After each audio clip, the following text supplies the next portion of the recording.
아버지, 저는 먼저 공항에 가서 기다리고 있을게요. 3시에 A 게이트 앞에서 만나요. 여보, 오늘 아들과 외국으로 이민 가기로 했어요.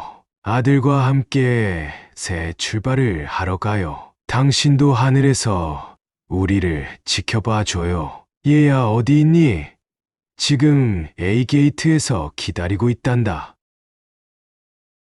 아들아, 제발 어서 와다오. 아버지가 기다리고 있지 않니? 할아버지, 괜찮으세요? 누군가를 기다리고 계신 것 같은데, 제 아들이 오지 않았어요. 확인 결과 비아의 아드님은 어제 저녁 국제선을 이용해 출국한 것으로 확인되었습니다. 아들이 저를 버리고 떠났다고요.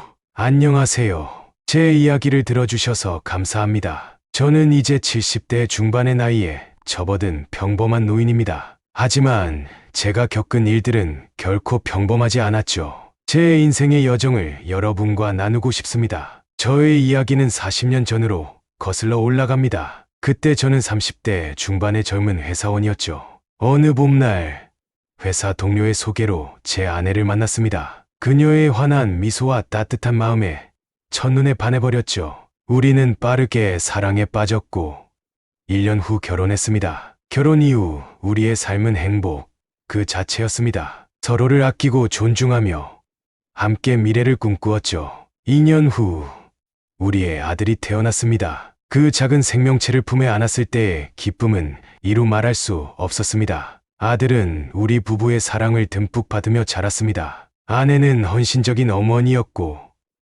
저는 가장으로서 열심히 일했습니다. 주말이면 함께 공원에 가거나 영화를 보며 가족 시간을 보냈죠. 아들이 학교에 들어가고 성장해가는 모습을 지켜보는 것은 우리에게 큰 기쁨이었습니다. 그렇게 20년이란 시간이 흘렀습니다. 아들은 어느새 대학생이 되었고 저와 아내는 50대 중반이 되었죠. 우리는 여전히 서로를 사랑했고 가족으로서의 유대감도 깊었습니다. 하지만 인생이란 것이 항상 우리가 원하는 대로 흘러가지는 않나 봅니다. 그날은 평범한 주말이었습니다. 아내가 친구와 약속이 있어 외출했죠. 저는 집에서 TV를 보며 그녀가 돌아오기를 기다리고 있었습니다. 그런데 갑자기 전화가 왔습니다. 병원에서였죠. 핸드폰 주인의 남편분 맞으십니까?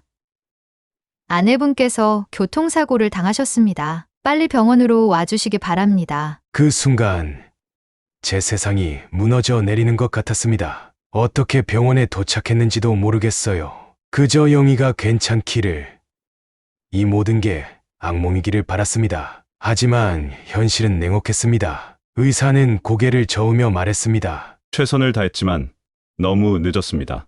죄송합니다. 그 순간 저는 모든 것을 잃은 것 같았습니다. 아내와 함께 꿈꾸었던 미래, 우리의 계획들, 모든 것이 한순간에 사라져버렸죠. 장례식을 치르는 동안 저는 마치 유령처럼 움직였습니다. 주위 사람들의 위로의 말들은 귀에 들어오지 않았어요. 아들도 큰 충격을 받았습니다. 어머니를 잃은 슬픔에 눈물도 마르지 않았죠. 하지만 그때 저는 아들의 아픔을 제대로 돌보지 못했습니다. 제 자신의 고통에 너무 빠져 있었거든요.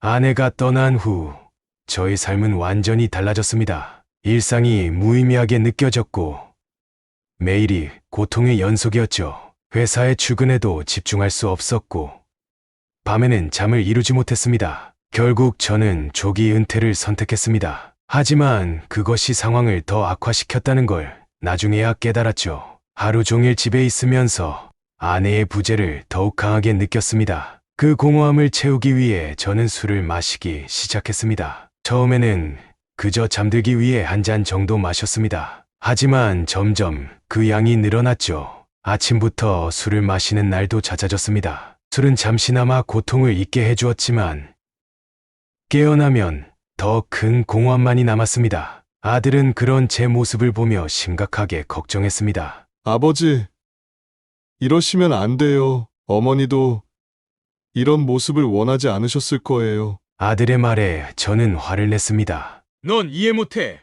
네 엄마가 나한테는 얼마나 소중한 사람이었는지. 그렇게 아들과의 갈등도 깊어져 갔습니다. 아들은 대학을 졸업하고 직장에 다니기 시작했지만 집에 오는 시간이 점점 줄어들었습니다. 나중에야 알게 되었지만 그 시기에 아들도 자신만의 방식으로 고통을 달래고 있었던 거죠. 어느 날 밤 제가 술에 취해 잠들어 있을 때 큰 소동이 일어났습니다. 현관문을 세게 두드리는 소리에 깨어보니 경찰이었습니다. 그들은 아들을 찾고 있었죠. 아들의 사진을 보여주며 저에게 질문했어요. 이 남성이 아버지 맞습니까?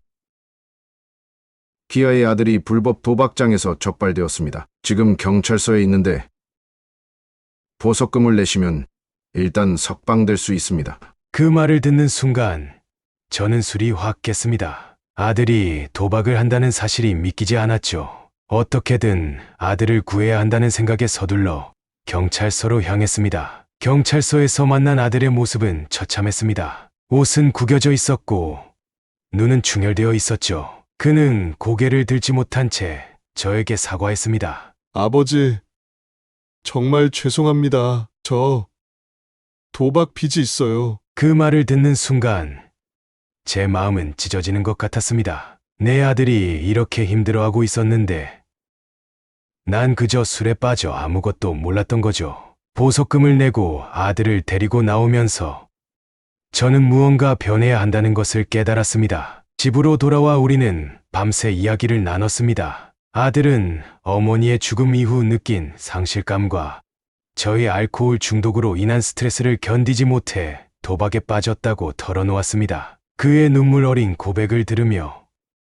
저는 너무나 부끄러웠습니다. 아들에게 이런 고통을 안겨준 것이 저였다는 사실에 가슴이 아팠죠. 그날 이후 우리는 함께 변화하기로 약속했습니다. 저는 술을 끊기로 했고 아들은 도박을 그만두기로 했죠. 서로를 위해 그리고 우리 가족을 위해 노력하기로 한 것입니다. 처음에는 쉽지 않았습니다. 술을 끊는 과정에서 금단 증상으로 고생했고 아들도 도박 충동과 싸워야 했습니다. 하지만 우리는 서로를 의지하며 한 걸음씩 나아갔습니다. 한 달, 두 달, 시간이 흐르면서 조금씩 변화가 생겼습니다. 제 머리가 맑아지기 시작했고 민호의 표정도 밝아졌습니다. 우리는 다시 가족으로서의 유대감을 느끼기 시작했죠. 그러던 어느 날 아들이 제안을 했습니다. 아버지, 우리 이대로 살 순 없잖아요. 외국으로 이민 가서 새 출발을 하는 게 어떨까요? 처음에는 망설여졌습니다. 이 나이에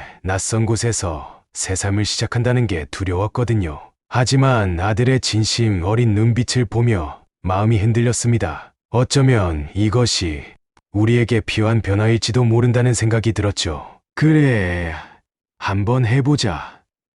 우리 함께 새로운 삶을 시작해보는 거야. 아들의 얼굴에 환한 미소가 번졌습니다. 그 모습을 보니 저도 모르게 희망이 생겼습니다. 모든 걸 정리하고 새로운 삶을 시작할 수 있다는 생각에 가슴이 뛰었죠.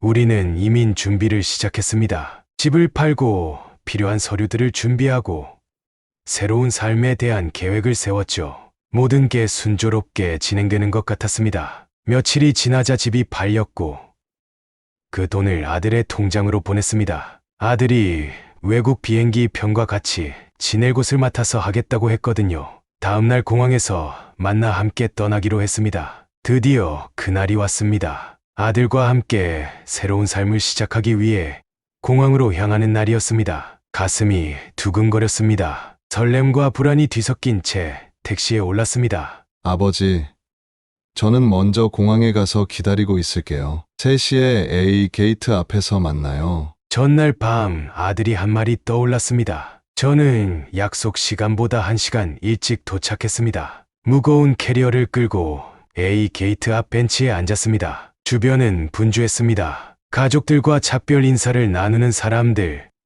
반갑게 포옹하는 연인들, 그들을 보며 저도 곧 아들과 외국에서 잘 살 수 있을 거라는 기대에 부풀어 미소를 지었죠. 주머니에서 조심스럽게 사진 한 장을 꺼냈습니다. 아내의 사진이었습니다. 웃고 있는 아내의 모습을 보며 작게 속삭였습니다. 여보, 오늘 아들과 외국으로 이민 가기로 했어요. 아들과 함께 새 출발을 하러 가요. 당신도 하늘에서 우리를 지켜봐 줘요. 시계를 보니 2시 50분. 이제 10분만 있으면 아들을 만날 수 있습니다. 가슴이 더 빠르게 뛰기 시작했습니다. 주변을 두리번거리며 아들의 모습을 찾았지만 보이지 않았습니다. 3시가 되었습니다. 하지만 민호는 오지 않았습니다. 오는 길에 차가 막히나라고 생각하며 기다렸습니다. 10분, 20분, 30분. 시간이 흘렀지만 아들은 나타나지 않았습니다. 불안감이 밀려왔습니다. 휴대폰을 꺼내 아들에게 전화를 걸었지만 연결되지 않았습니다. 문자를 보냈지만 답장은 오지 않았습니다. 얘야, 어디 있니? 지금 A 게이트에서 기다리고 있단다. 1시간이 지나고 2시간이 지나고 저는 계속해서 아들에게 연락을 시도했지만 모두 허사였습니다. 불안감은 점점 커져갔고 좋지 않은 예감이 들기 시작했습니다. 주변의 모습이 점점 흐릿해져 갔습니다. 사람들의 웃음소리, 안내방송, 캐리어 바퀴 구르는 소리, 모든 것이 멀게만 느껴졌습니다. 저는 그저 아내의 사진을 꼭 쥐고 멍하니 앉아 있었습니다. 아들아, 제발 어서 와다오. 아버지가 기다리고 있지 않니? 입술로 작게 중얼거렸지만 제 말을 들을 수 있는 사람은 아무도 없었습니다. 시간은 무정하게 흘러갔고 해가 지기 시작했습니다. 공항의 불빛이 하나둘 켜지기 시작했습니다. 그제서야 저는 현실을 직시하게 되었습니다. 아들이 오지 않을 거라는 사실을. 하지만 그 사실을 강하게 부정했죠. 그때 항공항 경비원이 다가왔습니다. 할아버지, 괜찮으세요? 누군가를 기다리고 계신 것 같은데. 그의 말에 저는 그제서야 눈물을 흘렸습니다. 아들을 기다리며 참고 있었던 모든 감정이 한꺼번에 터져나왔습니다. 제 아들이 오지 않았어요. 경비원은 제 이야기를 듣고 난 후 경찰에 신고하는 것이 좋겠다고 말을 했죠. 하지만 저는 이미 최악의 상황을 예감하고 있었습니다. 아들이 저를 버리고 떠났다는 것을. 그날 밤 공항의 차가운 벤치에 앉아 저는 인생에서 가장 긴 밤을 보냈습니다. 아내의 사진을 보며 계속해서 중얼거렸습니다. 여보, 우리 아들이. 그리고 그 순간 저는 받아들였습니다. 제가 믿고 의지했던 아들이, 제 인생의 전부였던 아들이 저를 배신했다는 사실을. 경찰이 도착했을 때 저는 이미 최악의 상황을 예감하고 있었습니다. 경찰관은 제 진술을 듣고 아들의 정보를 확인했습니다. 그리고 얼마 후 제가 애써 부정하고 가장 두려워하던 소식을 전해주었습니다. 확인 결과 귀하의 아드님은 어제 저녁 국제선을 이용해 출국한 것으로 확인되었습니다. 그 말을 듣는 순간 제 다리에 힘이 빠졌습니다. 주저앉은 저를 경찰관과 경비원이 부축해 의자에 앉혔지만 저는 아무것도 느낄 수 없었습니다. 머릿속이 하얘지고 귀에서는 윙윙거리는 소리만 들렸습니다. 아들이 저를 버리고 떠났다고요? 제 목소리가 들리지 않을 정도로 작게 중얼거렸습니다. 경찰관은 동정 어린 눈빛으로 절 바라보며 말했습니다. 죄송합니다. 현재로서는 자기와 실종 신고로 수사를 시작할 수 있습니다. 자세한 진술을 위해 경찰서로 가주셔야 할 것 같습니다. 하지만 저는 그의 말을 제대로 듣지 못했습니다. 그저 멍하니 앉아 있었죠. 제 인생의 모든 것을 바쳐 키운 아들이, 제가 가장 믿고 의지했던 사람이 저를 배신했다는 사실을 받아들일 수 없었습니다. 시간이 얼마나 흘렀을까요? 정신을 차려보니 경찰서였습니다. 기계적으로 경찰관의 질문에 답하며 진술서를 작성했지만 제 마음은 여전히 공항에 멈춰 있었습니다. 진술이 끝나고 경찰은 이제 집에 가도 된다 말했지만 이미 집은 팔린 뒤라 갈 곳이 없었죠. 통장에 얼마 남지 않은 돈으로 근처 모텔로 향했어요. 그날 밤 모텔에 들어갔을 때 저는 완전히 무너져 내렸습니다. 모텔 침대에 누워 엉엉 울었습니다. 아내를 잃고 이제는 아들마저 잃은 것 같았습니다. 세상에 홀로 남겨진 것 같은 외로움과 배신감에 가슴이 찢어질 것 같았습니다. 그 일이 있은 후 저는 깊은 우울증에 빠졌습니다. 먹지도 않고 씻지도 않고 그저 침대에 누워 천장만 바라보며 시간을 보냈습니다. 가끔 울음이 나올 때면 베개에 얼굴을 파묻고 흐느꼈습니다. 가족과 친구들이 연락을 해왔지만 저는 아무도 만나고 싶지 않았습니다. 전화기를 꺼두고 방문을 잠근 채 세상과 단절된 생활을 했습니다. 그저 이 모든 것이 악몽이기를, 눈을 뜨면 모든 게 원래대로 돌아가 있기를 바랐습니다. 하지만 현실은 냉혹했습니다. 시간이 지나도 상황은 나아지지 않았고 오히려 더 악화되었습니다. 먹지 않아 체중이 급격히 줄었고 불면증에 시달려 밤낮이 바뀌었습니다. 술을 끊은 지 얼마 되지 않았는데 다시 술병을 찾게 되었습니다. 그렇게 한 달, 두 달이 지나갔습니다. 어느 날 문을 두드리는 소리에 잠에서 깼습니다. 무시하려 했지만 계속되는 노크 소리에 어쩔 수 없이 일어났습니다. 문을 열자 제 처남이 서 있었습니다. 그는 제 모습을 보고 놀란 듯 했습니다. 형, 왜 여기 있어요? 연락도 안 되고. 저는 아무 말도 하지 못한 채 그 자리에 주저앉아 울음을 터뜨렸습니다. 처남은 저를 껴안고 등을 토닥여 주었습니다. 다 알고 왔어요, 형. 그 녀석이 저지른 일도요. 하지만 이렇게 자신을 방치하시면 안 돼요. 누나가 보면 얼마나 가슴 아파하겠어요. 처남의 말에 저는 고개를 들었습니다. 문득 아내의 얼굴이 떠올랐습니다. 그녀라면 지금 제게 뭐라고 말했을까요? 아마도 일어나요.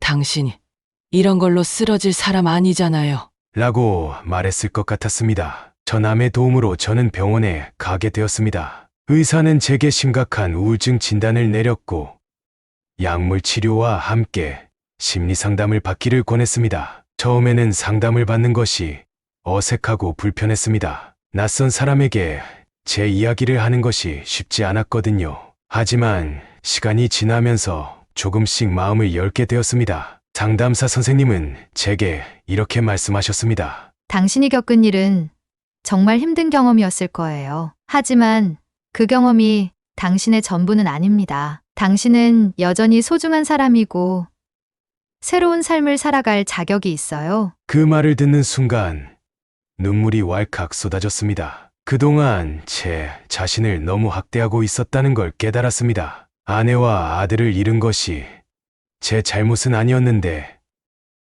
저도 모르게 자신을 자책하고 있었던 거죠. 상담을 받으면서 저는 조금씩 변하기 시작했습니다. 규칙적으로 식사를 하고 산책을 나가기 시작했습니다. 처음에는 5분, 10분, 조금씩 시간을 늘려가며 밖에 나가는 시간을 늘렸습니다. 영호와 그의 가족들도 저를 많이 도와주었습니다. 주말마다 찾아와 함께 시간을 보내고 가끔은 외식도 했습니다. 그들의 따뜻한 관심과 사랑이 제게 큰 힘이 되었습니다. 그렇게 6개월이 지났습니다. 제 삶은 조금씩 안정을 찾아가고 있었습니다. 여전히 아내와 아들을 생각하면 가슴이 아팠지만 그 아픔을 견딜 수 있는 힘이 생겼습니다. 그러던 어느 날 예상치 못한 연락이 왔습니다. 국제전화였습니다. 여보세요? 아버지? 순간 숨이 멎는 것 같았습니다. 아들의 목소리였습니다. 아들, 너 정말 내 아들 맞니? 네, 아버지.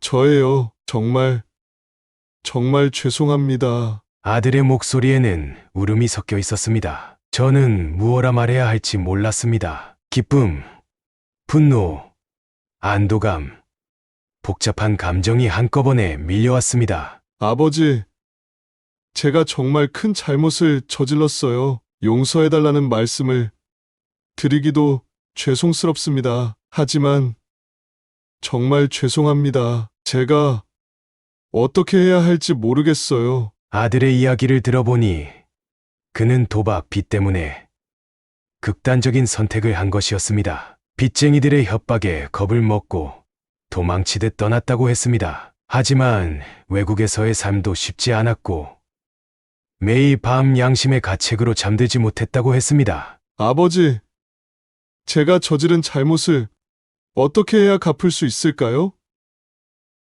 다시 전처럼 돌아가고 싶어요. 하지만 제가 그럴 자격이 있는지 모르겠어요. 아들의 말에 저는 한동안 침묵했습니다. 그동안 쌓였던 분노와 슬픔, 그리고 그리움이 한꺼번에 밀려왔습니다. 하지만 동시에 제 아들이 살아있다는 사실에 안도감도 느꼈습니다. 아들아, 너가 저지른 일은 정말 큰 잘못이야. 아버지를 배신한 것도, 도망간 것도 모두 잘못된 선택이었어. 하지만 넌 여전히 내 아들이야. 우리가 이 상처를 어떻게 치유할 수 있을지는 모르겠지만 적어도 시도는 해볼 수 있을 것 같구나.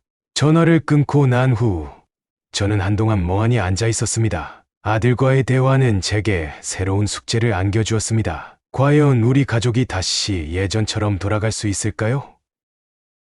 아니면 새로운 관계를 만들어 가야 할까요? 아들과의 통화 이후 저는 복잡한 감정에 휩싸였습니다. 한편으로는 아들을 다시 만날 수 있다는 기대감에 가슴이 뛰었고, 다른 한편으로는 그를 마주했을 때 어떤 감정이 들지 두려웠습니다. 한 달 후 아들이 귀국했습니다. 공항에서 그를 기다리는 동안 제 심장은 마치 폭주기 관차처럼 빠르게 뛰었습니다. 그리고 마침내 그가 나타났습니다. 아들은 많이 달라져 있었습니다. 예전에 밝고 자신감 넘치던 모습은 온데간데 없고 수척해진 얼굴에 불안한 눈빛을 하고 있었습니다. 그는 저를 보자마자 눈물을 흘리며 달려와 무릎을 꿇었습니다. 아버지, 정말 죄송합니다.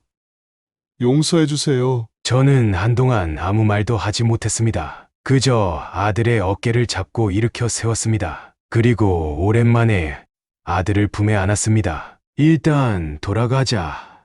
할 이야기가 많구나. 제가 지내는 모텔로 향하는 길. 차 안은 무거운 침묵으로 가득했습니다. 둘 다 무슨 말을 해야 할지 몰랐던 것 같습니다. 모텔에 도착해서 마주 앉은 우리는 오랜 시간 이야기를 나눴습니다. 아들은 모든 것을 털어놓았습니다. 도박에 빠진 이유, 빚을 지게 된 과정, 그리고 도망가기로 결심한 순간까지.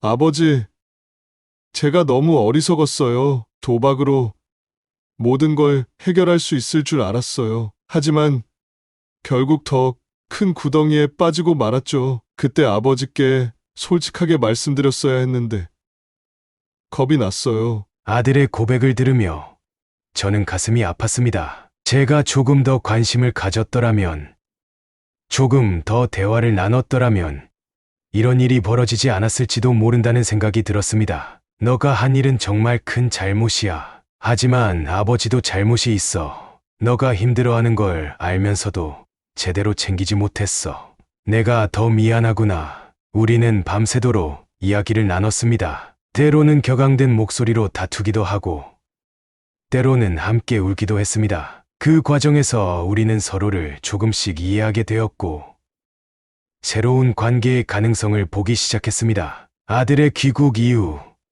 우리는 천천히 관계를 회복해 나갔습니다. 쉽지 않은 과정이었습니다. 때로는 과거의 상처가 다시 떠올라 언쟁을 벌이기도 했고, 서로를 이해하지 못해 답답해하기도 했습니다. 하지만 우리는 포기하지 않았습니다. 매일 대화를 나누며 서로의 마음을 이해하려 노력했고, 조금씩 신뢰를 쌓아갔습니다. 아들은 한 달간의 짧은 한국 체류 후 다시 외국으로 떠나야 한다고 말했습니다. 처음에는 그의 결정이 이해되지 않았지만 그의 설명을 들어보니 수긍이 갔습니다. 아버지, 제가 한국에서 새 출발을 하기엔 아직 준비가 덜 된 것 같아요. 외국에서 일자리를 구했고, 그곳에서 돈을 모아 아버지께 갚아나가고 싶습니다. 매달 일정 금액을 보내드리겠습니다. 이것이 제가 저지른 잘못을 조금이나마 갚아나가는 방법이라고 생각해요. 아들의 진심 어린 눈빛을 보며 저는 그의 결정을 존중하기로 했습니다. 알겠다, 아들아. 너가 그렇게 결심했다면 존중해주마. 하지만 약속해라. 정기적으로 연락하고 너의 상황을 숨기지 말고 솔직하게 얘기해 주렴. 아들은 고개를 끄덕이며 눈물을 흘렸습니다. 네, 아버지. 꼭 그럴게요. 이번에는 절대로 아버지의 신뢰를 저버리지 않을게요. 그렇게 아들은 다시 외국으로 떠났습니다. 처음에는 그가 떠나는 모습을 보며 불안한 마음이 들었지만 이번에는 달랐습니다. 우리 사이에 신뢰가 생겼고 서로를 이해하려는 노력이 있었기 때문입니다. 아들은 약속대로 매달 일정 금액을 보내왔고 주기적으로 연락을 해왔습니다. 처음에는 그 돈을 받는 것이 꺼려졌지만 아들의 진심을 느낄 수 있었기에 받아들였습니다. 아버지, 제가 저지른 잘못을 완전히 갚을 순 없겠지만 앞으로 계속해서 아버지께 좋은 아들이 되도록 노력하겠습니다. 아들의 그런 모습을 보며 저는 조금씩 마음을 열어갔습니다. 여전히 완전한 신뢰를 회복하기까지는 시간이 필요했지만 적어도 우리는 올바른 방향으로 나아가고 있었습니다. 비록 물리적으로는 떨어져 있지만 우리의 마음은 그 어느 때보다 가까워지고 있었습니다. 세월은 빠르게 흘러갔습니다. 아들이 떠난 지 어느덧 5년이라는 시간이 지났습니다. 처음에는 하루하루가 길고 공허하게 느껴졌지만 시간이 지날수록 저는 새로운 일상에 적응해갔습니다. 아들이 매달 보낸 돈을 모아 모텔에서 나와 아내와 같이 살던 동네에서 작은 원룸을 계약해 혼자 살게 되었죠. 아버지, 제가 보낸 돈으로 편하게 사세요. 여행도 다니시고 건강관리도 하세요. 그의 말에 저는 항상 이렇게 대답했습니다. 너가 보내준 돈 덕분에 내가 지금 편하게 살고 있단다. 고맙다. 하지만 사실 저는